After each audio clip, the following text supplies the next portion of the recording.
If you use the gesture navigation on your Motorola phone, this little navigation bar on the bottom of your display is always there by default.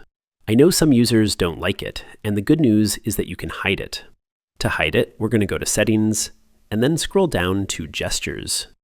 Then on the very top, you will see System Navigation, so we'll go there, and then this is where you would choose between the button navigation and the gesture navigation.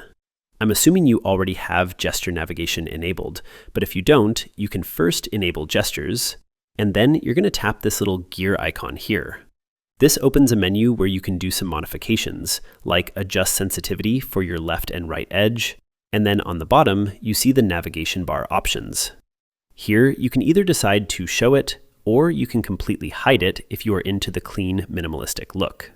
And that is how you hide the navigation bar on your Motorola phone. Click that like button if this helped you, and subscribe for more quick guides like this. Thank you all. I'll see you in the next one.